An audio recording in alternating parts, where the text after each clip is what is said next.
ఏవి Ranganath Hydraa కమిషనర్కి high court shock ఇచ్చినట్టుగానే కనబడతా ఉంది. ఏవి రంగనాథ్ని ఆ స్థానం నుంచి తీసేయండి అని చెప్తూ హైకోర్టు నిన్న ఒక ఉత్తర్వులు అయితే జారీ చేసింది. తెలంగాణ చీఫ్ సెక్రటరీకి సిఎస్కి ఉత్తర్వులను జారీ చేసినటువంటి నేపథ్యంలో అసలు కోర్టుకు సంబంధించి ధిక్కరణ కేసులు ఎలా ఉంటాయి, హైకోర్టు జడ్జిలకు ఇలా ఐఏఎస్ ఆఫీసర్లను ఐపీఎస్ ఆఫీసర్లను మార్చమని చెప్పేటువంటి అధికారం ఉంటుందా? ఎస్, రంగనాథ్ విషయంలో హైకోర్టు ఇచ్చినటువంటి ఆ మాట ఏదైతే ఉందో ఆ మాటకు గల అర్థం ఏంటి అడిగి తెలుసుకుందాం. మనతో పాటుగా హైకోర్టు సీనియర్ న్యాయవాది గోపాల్ శర్మ మనతో పాటుగా ఉన్నారు. సార్, నిన్న మీరు హైకోర్టు ఇచ్చినటువంటి ఆ యొక్క మాటను చూసినట్టున్నారు. చీఫ్ సెక్రటరీకే డైరెక్ట్గా ఆర్డర్ వేసింది రంగనాథ్ను మార్చమని చెప్తూ. అసలు ఇలాంటి పరిణామాలను ఎట్లా చూడొచ్చు అంటారు? కోర్టులు ఐపీఎస్లను ఐఏఎస్లను మార్చమని చెప్పడాన్ని. ముందుగా మీకు ప్రేక్షకులకి నమస్కారం. ఇది చాలా సీరియస్ అంశం. నాకు తెలిసి గత 40 ఏళ్ళుగా ప్రాక్టీస్లో ఉన్నాము. ఇంత serious direction from high court to the chief secretary అనేది ఎప్పుడు నేనైతే వినలేదు. గతంలో జరిగి ఉండొచ్చు, but I don't have idea. ఇందులో 2-3 అంశాలు ఉన్నాయి. యాక్చువల్లీ నిన్న నేను అదే కోర్టులో ఉన్నా, నాది కూడా ఒక కేసు ఉండేది. సేమ్ కోర్టులో ఐ వాజ్ ప్రెజెంట్ దేర్. ఇక్కడ ఒక విషయం ఏంటి గమనించాలంటే, జడ్జి గారు ఒకటే పారాగ్రాఫ్ డిక్టేట్ చేశారు. ఏది చీఫ్ సెక్రటరీ గారికి ఒక డైరెక్షన్ ఇచ్చారు, రిమూవల్ చేయండి అని. ఈయన బదులు సబ్స్టిట్యూషన్గా ఇంకొక సూటబుల్ ఆఫీసర్ని వెయ్యండి. మిగతా పారాగ్రాఫ్స్ 2-3 ఏవో ఉన్నాయి, నేను తర్వాత ఆర్డర్ ఇస్తాను అని చెప్పి ఆయన వేరే మ్యాటర్లోకి వెళ్ళిపోయినారు. బట్ పేపర్లలో టీవీలలో నిన్న నుంచి ఎవరు ఇష్టం ఉన్నట్టు వాళ్ళు ఇంటర్ప్రిట్ చేస్తున్నారు. అంటే నా ఉద్దేశం ఏంటంటే, ఫైనల్ ఆర్డర్ జడ్జి గారు ఇంకా ఇవ్వలేదు. బుధవారం నాడు, మోస్ట్లీ రేపు ఫైనల్ ఆర్డర్ ఆయన చెప్తే బయటికి వస్తుంది. పబ్లిక్ డొమైన్లోకి రావాలి కదా, దాన్ని అప్లై చేయాలి. గవర్నమెంట్కి ముందు పోతుంది ఆ copy, because government pleaders, advocate generals అందరు ఉంటారు, వాళ్ళకి ముందు పోతుంది ఆర్డర్ కాపీ. అప్పటిదాకా మనం దీని మీద అంటే ఓపెన్గా మాట్లాడటం అనేది ఇట్స్ నాట్ వారంటెడ్. అయితే ఇక్కడ కోర్టుకు పరిధి ఉందా లేదా, ఏది చీఫ్ సెక్రటరీకి డైరెక్షన్ ఇవ్వటము అనేది హైకోర్టు పరిధిలో ఉందా లేదా అనేది ఫస్ట్ అంశము. అయితే ఇందులో గమనించాల్సింది ఏంటంటే, కంటెంప్ట్ ఆఫ్ కోర్ట్ యాక్ట్ ఉంది 1971. అందులో సెక్షన్ 12(1) కింద క్లియర్గా డిఫైన్ చేయటం జరిగింది. ఎవరైనా అధికారి కోర్టు ఉల్లంఘనలు పదే చేస్తుంటే వాళ్ళకి 6 నెలలు జైలు శిక్ష, లేదంటే 2,000 రూపాయలు ఫైన్ వేసే అధికారం మాత్రమే కోర్టుకుంటుంది. Beyond that court cannot travel. ఇక్కడ అది జరిగినట్టు కనపడలేదు. ఇక్కడ ఏంటంటే, సర్వీస్ రూల్స్కు నిబంధనలకు వర్తించి ఒక ఐఏఎస్ ఆఫీసర్ కానీ ఐపీఎస్ ఆఫీసర్ కానీ, for that matter any civil servant all India exam రాసి పాస్ అవుతారు. High court is not appointing authority. ఇక్కడ గవర్నమెంట్ ఆఫ్ ఇండియా అపాయింట్ చేస్తుంది, యూనియన్ ఆఫ్ ఇండియా. వాళ్ళకి పరిధులు ఉంటాయి, వాళ్ళకి డిఓపిటి రూల్స్ అప్లికబుల్ అవుతాయి. Appointing authority can, after thorough enquiry, can suspend or remove. ఎప్పుడు అవన్నీ వాళ్ళ మీద సీరియస్ అలిగేషన్స్ ఉండి, గ్రాస్ నెగ్లిజెన్స్ కనుక ప్రూవ్ అయితే, కరప్షన్ ఛార్జెస్ ఉండి ప్రూవ్ అయితే, అటువంటి సందర్భాలలో ఐదర్ కోర్ట్ డైరెక్షన్ మీద లేకపోతే on their own union government enquiry చేసి ఆ అధికారిని, ఎర్రింగ్ ఆఫీసర్ అంటారు, ఆ అధికారిని రిమూవ్ అన్న చేయొచ్చు, అయితే సర్వీస్ నుంచి తొలగించవచ్చు. బట్ ఇక్కడ నిన్న నుంచి మా హైకోర్టులో కొందరు అడ్వకేట్స్ గ్రూపులలో కొన్ని ఆర్టికల్స్ రాయటం జరిగింది. అందులో రాయటం ఏంటంటే, the court order, the high court order is beyond the judicial reach. అంటే హైకోర్టు జడ్జి గారికి అన్ని పవర్స్ లేవు అని హ్యాన్స్ ఇండియాలో ఒక ఆర్టికల్ కూడా ఎవరో రాశారు. చదివాను నేను కూడా అదంతా మొత్తం. అయితే ఇక్కడ ఒకటి మనకు ఆర్టికల్ 215 ఆఫ్ కాన్స్టిట్యూషన్ ఏం చెప్తుందంటే, every high court with suitable person shall have all the powers including punishment for contempt of court. అంటే పనిష్మెంట్ ఇవ్వచ్చు అంతవరకే, అది క్లియర్గా ఆర్టికల్ 215లో డిఫైన్ అయి ఉంది.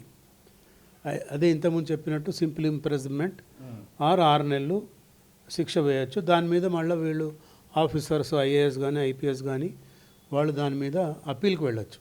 కంటెంప్ట్ ఆఫ్ కోర్ట్ యాక్ట్ మీద ఒకవేళ జైలు శిక్ష వేస్తే 2000 ఫైన్ కట్టచ్చు, కట్టి సారీ కూడా చెప్పచ్చు. నేనేదో అఫిడవిట్ ఇచ్చినట్టు చూసాం పేపర్లలో. And at the same time supreme court recently 2024లో Uttar Pradesh government versus association of retired high court judges and supreme court judges Allahabad high court 2024లో ఏమన్నదంటే high court acting on judicial side cannot compel the state government to exercise its executive functions. అంటే high court పరిధిలో ప్రభుత్వాన్ని మీరు ఇట్లనే నడుచుకోండి అని చెప్పే అధికారం హైకోర్టుకు లేదు. సో ఒకవేళ ఆ విధంగా చేస్తే డైరెక్ట్గా encroachment in to the domain of executive governance చాలా క్లియర్గా సుప్రీంకోర్టు చెప్పింది. మళ్ళీ రిపీట్ చేస్తా, ఏమన్నారంటే the high court acting on the judicial side cannot compel the state government to exercise its executive functions. ఒకవేళ ఆ విధంగా చేస్తే అది డైరెక్ట్గా encroachment in to the domain of executive governance, అంటే ఎగ్జిక్యూటివ్గా పనిచేసే గవర్నెన్స్లో గవర్నమెంట్ మీద హైకోర్టు ఆ విధంగా పెత్తనం చలాయించడానికి లేదు అని చాలా స్పష్టంగా 2024 సుప్రీంకోర్టులో ఆర్డర్లోనే ఉంది. సో ఇక్కడ ఏంటంటే అదే కాకుండా జడ్జి గారు అంటే పేపర్లో వచ్చింది, మళ్ళీ ఆయన ఆర్డర్ అది వెనక్కి తీసుకున్నట్టున్నారు. డిప్లాయ్మెంట్ ఆఫ్ ఆర్మీని అక్కడ మీరు డిప్లాయ్ చేయండి, ఈయనని బెరాక్స్లో పడేయండి అని అన్నారు. ఎవరు? రంగనాథ్ని. అది ప్రాబబ్లీ ఆ ఆర్డర్లో లేదు ఎక్కడ. అది విన్నారు, అది పేపర్లలో టీవీలలో వచ్చింది, మా హైకోర్టు గ్రూప్ అడ్వకేట్స్ గ్రూప్లో కూడా వచ్చింది అది. But it is not, that order is not passed నేను అనుకోవటం. ఆర్మీని డిప్లాయ్ చేయండి అని ఆర్డర్లో ఎక్కడ రాయలేదు వారు, జడ్జి గారు అన్నారు, అనటం మట్టుకే. అంటే ఆవేశంలో పదే పదే ఉల్లంఘనలు చేసే జడ్జి గారికి కూడా ఆవేశం రావచ్చు, తప్పులేదు. ఆయన కూడా ఒక ఈజ్ నాట్ ఫ్రమ్ ఎనీవేర్ కదా, ఆయన కూడా ఒక మానవ మాత్రుడే. But highly educated, highly acclaimed, integrity ఉన్న జడ్జి గారు ఆయన. నాకు తెలుసు పర్సనల్గా, రెగ్యులర్గా ఆ కోర్టులో అటెండ్ అవుతూ ఉంటాను నేను. Well versed with subject. అన్ని సుప్రీంకోర్టు హైకోర్టు రూలింగ్స్ అన్నీ కూడా వారికి నోటికే ఉంటాయి. Very good judge. Probably offend అయిండట్టు మాట్లాడి ప్రతిసారి ఈ రంగనాథ్ ఏంటి ఉల్లంఘన చేస్తున్నాడని ఆవేశంలో అని ఉండొచ్చు, తప్పు లేదు అది. బట్ ఇక్కడ ఏంటంటే చూడాల్సింది ఏంటంటే జనరల్ పబ్లిక్కి తెలపాలంటే ఇట్లా ఆర్టికల్ 215 కానీ ఇవన్నీ కూడా చదివితే క్లియర్గా తెలుస్తుంది. ఏమనంటే హైకోర్టుకి పవర్ లేదు, జ్యుడిషియల్ ఇంటర్ఫిరెన్స్ అనేది గవర్నెన్స్లో ఉండకూడదు. బికాస్ గవర్నమెంట్ అనేది ఎగ్జిక్యూటివ్ ఆర్డర్స్ ఇంప్లిమెంట్ చేస్తుంది, గవర్నెన్స్ చేస్తుంది, ప్రజలకు వెల్ఫేర్ గవర్నమెంట్, ప్రజలకు ఏం కావాలో చూస్తుంది.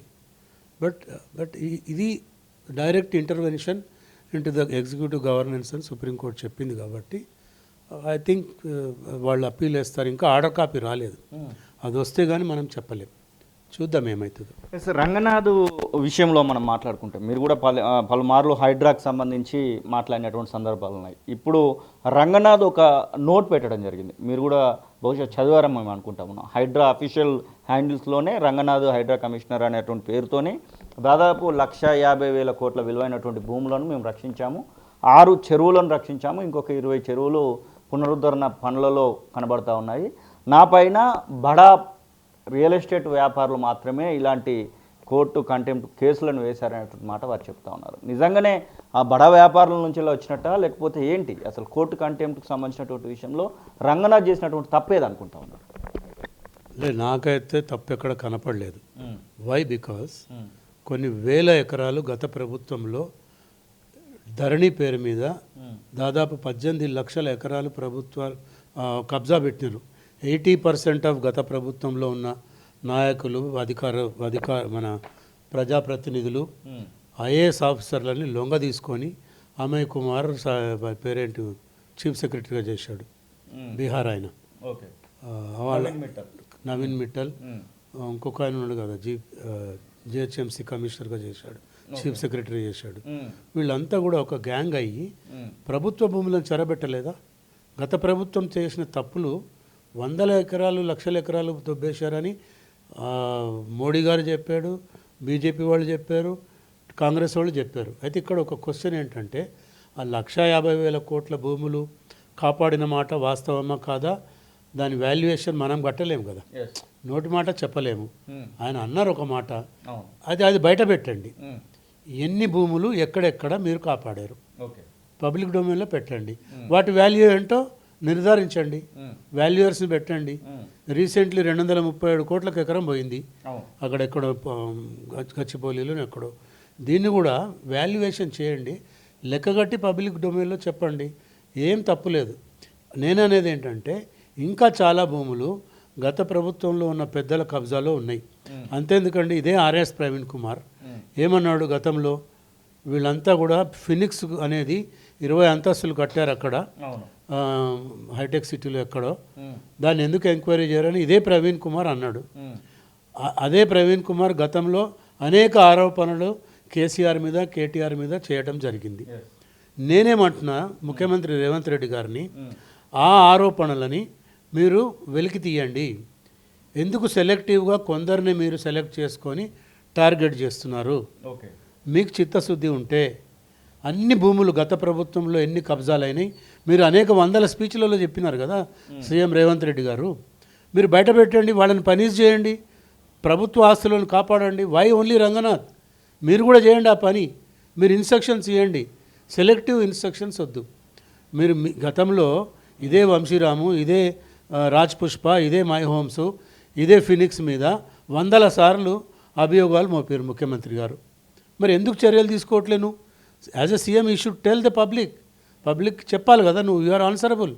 ఎంతసేపటికి హైడ్రాని ముందు పెట్టి డ్రామాలు ఆడటం కాదు ఇక్కడ. హైడ్రాని బలీక బకరా చేయకండి, మీరు కూడా బయట పెట్టండి చిత్తశుద్ధి ఉంటే. ఒకవేళ పెట్టలేదంటే దాంట్లో ఏదో మతలబు ఉందని ప్రజలు భావిస్తారు. అయితే ఇక్కడ ఒకటి ఏంటంటే, ఇంకా 100 చెరువులు ఉన్నాయి. నేను హైడ్రా రంగనాథ్ గారిని కూడా రిక్వెస్ట్ చేస్తున్నా, అన్ని చెరువుల మీద పడండి.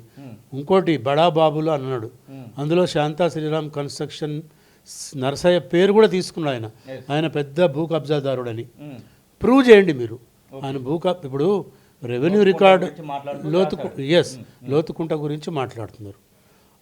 ఇవన్నీ కూడా GLR general land register vested with defence lands. అక్కడ ల్యాండ్స్ చూపించి ఇక్కడెక్కడో చూస్తున్నారు. కాబట్టి ఇది ఎంక్వైరీ చేసి మొత్తం రికార్డు బయట పెట్టండి రంగనాథ్ గారు. అప్పుడు ఈ బడాబాబుల గుండెల్లో మీరు నిద్రించవచ్చు. నేను కూడా డిమాండ్ చేస్తున్నా, వై ఓన్లీ శాంతా శ్రీరామ్? కొన్ని 100 ఎకరాలు 1000 ఎకరాలు కొట్టేశారు కదా గత ప్రభుత్వంలో ఎమ్మెల్యేలు. ఇదే పటాన్ చెరువులో 1000 ఎకరాలు కొట్టేసిరని ఎలక్షన్స్ పీరియడ్లో చెప్పలేదా రేవంత్ రెడ్డి గారు? గతంలో ఉన్న ఎమ్మెల్యేలు మంత్రులు 80% మంది మీద ఈయననే అపవాదులు లేపాడు కదా ముఖ్యమంత్రి గారు. అవి కూడా ఎంక్వైరీ చేయండి. రంగనాథ్ గారికి ఫుల్ పవర్స్ ఇవ్వండి వాటి మీద కూడా. ఫినిక్స్ మీద, మై హోమ్ మీద, మీ వాడెవడు వంశీరామ్ సుబ్బారెడ్డి, వంశీరామ్ మీద, అందరి మీద ఆర్డర్స్ ఇవ్వండి. ఆ మధ్య మ్యాన్హటన్ స్క్వేర్ అని 26 ఎకరాలలో ప్రభుత్వ భూమిలో కట్టాడని ఓపెన్గా ఒక సీనియర్ జర్నలిస్ట్ చెప్పడం జరిగింది. ప్రూఫ్స్ కూడా చూపించాడు ఆయన. మీరు ఎందుకు చర్య తీసుకోలే? ఆన్ ద కాంట్రరీ ఆ భూమిని మీరు రెగ్యులరైజ్ చేశారు, ఆ 26 ఎకరాల ప్రభుత్వ భూమిని. ఇప్పుడు ఆ 26 ఎకరాలలో వాడు ఇప్పుడు ప్రతిదీ కవిత ఏమంటుంది, ఆంధ్రోళ్ళకి ఏం పని ఇక్కడ, ఆంధ్రోళ్ళకి ఏం పని ఇక్కడ. వీడెవడు ఆంధ్రోడే కదా మీ సుబ్బారెడ్డి, ఎందుకు వాడిని ఎంకరేజ్ చేస్తున్నారు? మరి వాడు ఎందుకు ఇక్కడ 26 ఎకరాలలో మ్యాన్హటన్ స్క్వేర్ అని కట్టాడు? ఎందుకు మీరు రెగ్యులరైజ్ చేశారు వాడిని? సో వీటన్నిటికీ కూడా గత ప్రభుత్వంలో ఉన్న పెద్దలు మాట్లాడాలి, ఇప్పుడు ఉన్న ప్రభుత్వంలో పెద్దలు కూడా మాట్లాడాలి. నిజానిజాలు వెలికి తీయండి. భావి తరాలకి మళ్ళీ చెప్తున్నా, భూములు మిగిల్చండి. ప్రభుత్వం ఏదన్నా కార్యక్రమాలు చేద్దామంటే ఈరోజు భూములే లేవండి, అన్నీ అమ్ముకుంటా పోతున్నారు, లేకపోతే కబ్జా చేస్తున్నారు. మరి ఎంతకాలం ఇట్లా? సో ఇప్పటికన్నా మేల్కోండి. నేను కూడా రిక్వెస్ట్ చేస్తున్నా, మొన్న ఢిల్లీలో జెన్జీ ఏ విధంగా అయితే ఉద్యమాలు చేసిందో, ఇక్కడున్న జెన్జీ కూడా నాట్ ఓన్లీ నీట్ పరీక్షలు, ఇంకేదైనా పరీక్షలు కాదు, టీఎస్పీఎస్సీ పరీక్షలు కాదు, ఇటువంటి సామాజిక అంశాల మీద కూడా జంజి ఎప్పుడైతే పోరాటాలు చేస్తుందో ప్రభుత్వాలు ఒళ్ళు దగ్గర పెట్టుకొని పనిచేస్తాయి. ప్రధానంగా ఇప్పుడు ఒకవేళ రంగనాథ్కి ఇదే నోటీస్ వచ్చి తనను రిమూవ్ చేయాలని చెప్పేసి సిఎస్కి కనుక నోటీస్ పోతే సిఎస్ ఖచ్చితంగా రియాక్ట్ అయ్యేటువంటి అవకాశం ఉంటుందా, లేకపోతే దానికి ఏమైనా స్పెషల్ ప్రతిపత్తి ఏమైనా సిఎస్ తీసుకునేటువంటి అవకాశం ఉంటుందా? రంగనాథ్ కొనసాగడానికి అవకాశాలు ఉన్నాయా అంటే ఏం చెప్తారు? రంగనాథ్ గారికి ఏం కాదండి, అపీల్ ఛాన్స్ ఉంటుంది కదా. Every order of high court is unappealable order. ఆయన డివిజన్ బెంచ్కి పోతారు, ఆయన ఇది సింగిల్ జడ్జి గారు ఇచ్చారు, డివిజన్ బెంచ్ పోతారు, అక్కడ స్టే తెచ్చుకుంటారు, అయిపోయి అప్పుడు రంగనాథ్ గారిని ఎవరు తీస్తారు? లాలో అంటే చట్టంలో పరిధులు చాలా ఉంటాయి, అవకాశాలు చాలా ఉంటాయి. జ్యుడిషియల్ ఎక్సర్సైజ్ అనేది చాలా వాస్ట్ సబ్జెక్ట్. ప్రతి ఒక్కడికి ఇప్పుడు జైల్లో ఉన్న వ్యక్తికి కూడా హక్కులు ఉన్నాయి, పౌరులకి బాధ్యతలు ఉంటాయి. అట్లాగే ఇది కూడా, ఈయనైతే ఐపీఎస్ ఆఫీసర్ కదా, ఆయన డెఫినెట్గా అప్పీల్ వెళ్తారు. వన్స్ ఆర్డర్ కమ్స్ అవుట్, అది వాళ్ళ లీగల్ టీం ఉంటుంది, అడ్వకేట్ జనరల్ గారు ఉంటారు, ఇంకా లీగల్ ఆఫీసర్స్ ఉంటారు, లా డిపార్ట్మెంట్ ఉంది, వీళ్ళ సీఎం గారు హై పవర్ మీటింగ్ పెడతారు, క్యాబినెట్ మీటింగ్ పెట్టచ్చు రేపొద్దున. Any decision they can taken. But as of now ఇమీడియట్గా రంగనాథ్ గారికి నష్టపోయేది ఏం లేదు. ఆయనకు అప్పీల్ ఛాన్స్ ఉంది, అప్పీల్ వెళ్తారు, అప్పీల్లో వెళ్ళి డెఫినెట్గా స్టే కూడా వస్తుంది అప్పీల్, అది కూడా చెప్తున్నా. హైడ్రాకి చట్టబద్ధత లేదు, కేవలం జీవో నుంచే అది ఇంకా రన్ అవుతుంది అనేటువంటి మాటలు వినబడతా ఉన్నాయి. చట్టబద్ధత లేకపోతే హైడ్రాను కూడా ఆపేయాలని చెప్పేసి, హైడ్రా అనేటువంటి రన్ కావద్దని చెప్పేసి కోర్టులో ఆదేశించడానికి అవకాశాలు ఉంటాయి. ఇంతకుముందు అది ఇనీషియల్గా ఎప్పుడైతే హైడ్రా ఇన్వెంట్ చేశారో ఒక ఫస్ట్ 3 months మటుకు జీవో మీదే నడిపించారు దాన్ని. ఆ తర్వాత నేను కూడా డిమాండ్ చేశా, దీని మీద మీరు అసెంబ్లీకి ఎందుకు వెళ్ళరు, చట్టం చేయండి, అసెంబ్లీలో బిల్లు పెట్టండి అంటే బిల్లు పెట్టారు, పాస్ కూడా అయింది. సో ఇప్పుడు ఆ జీవో మీద నడవట్లేదు. అసెంబ్లీలో బిల్ పాస్ అయింది, బిల్ కూడా ఉంది, పబ్లిక్ డొమైన్లో ఉంది, మీరు అది చూస్తే తెలుస్తుంది. హైడ్రా వెబ్సైట్కి వెళ్ళి కొడితే తెలిసిపోతుంది మీకు, చట్టం చేశారు దీన్ని. ఇది Gopal Sharma, high court senior advocate చెప్తున్న మాటలు. మొత్తం మీద రంగనాథ్కి ఎలాంటి ఇబ్బంది కాదు, కానీ ప్రభుత్వ పెద్దలు కూడా రంగనాథ్ ఒకరిపైనే లేకపోతే హైడ్రా ఒకదానిపైనే గురిపెట్టకుండా అందరికీ కూడా తెలిసే విధంగా ముందుకు వెళ్ళాల్సినటువంటి అవకాశం అయితే ఖచ్చితంగా ఉంది. దాంతోపాటుగా గతంలో చేసినటువంటి ఆ యొక్క ఏదైతే రియల్ ఎస్టేట్ కంపెనీలపైన చేసినటువంటి ఆ యొక్క కామెంట్స్ ఏవైతే ఉన్నాయో వాటిని కూడా ఇప్పుడు నిజమని చెప్పేసి ప్రూవ్ చేసే విధంగా ఆ భూముల కబ్జాలను కూడా ప్రభుత్వం స్వాధీనం చేసుకోవాలనేటువంటి హితవు అయితే వారు పలుకుతున్న పరిస్థితి. కెమెరా పర్సన్ అజర్తో శ్రీనివాస్, తొలివెలుగు, హైదరాబాద్.